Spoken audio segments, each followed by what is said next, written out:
आज ना मी तुमच्यासोबत हिवाळ्यासाठी उपयोगी अशी होममेड क्रीम शेअर करणार आहे. पण त्याआधी रोज रात्रीचा प्रश्न की जेवणाला काय बनवायचं? कारण थंडीच एवढी वाढलेली आहे की गरमागरम खावं आणि मस्त असं रजाईत बसावं असंच वाटतं. त्यामुळे मी झटपट असे पराठे बनवण्याचा निर्णय केला. तर इथे मी फुलगोबी, कांदा आणि भरपूर कोथिंबीर घालून पराठे बनवणार आहे. तर त्यानंतर हे बघा बोरोसिलचे कंटेनर नवरोबांना काही दिवसापूर्वी गिफ्ट म्हणून आले होते. तर 2-3 दिवसापासून टीव्ही टेबलवरच ठेवले होते. तर आज विचार केला की वेळ आहे तर यांना कुठेतरी ॲडजस्ट करावं, कारण आता किचनमध्ये जागाच राहिली नाही आहे. त्यामुळे जी क्रोकरीची अलमारी होती त्यामध्ये थोडीफार जागा बनवली आणि तिथेच व्यवस्थित सेट करून ठेवून दिले. खूपच मस्त कंटेनर आहे. मला तर खूप आवडले आणि क्वालिटी देखील खूप छान आहे. बघा व्हिडिओच्या चक्करमध्ये माझा पहिलाच पराठा फाटला. असो, तसंही पोटात जाऊन फाटणारच आहे.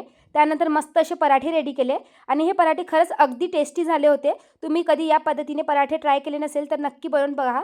मी ना वेगवेगळ्या भाज्यांचे पराठे रेडी करत असते. रात्री झटपटही बनतात आणि गरम-गरम खायला मजाही येते. त्यानंतर मस्त असा कुरकुरीत होतपर्यंत पराठा भाजून घ्यायचा.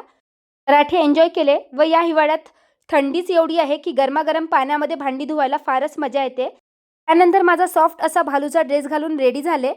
व ही बघा फूट क्रीम जी मी घरी बनवलेली आहे.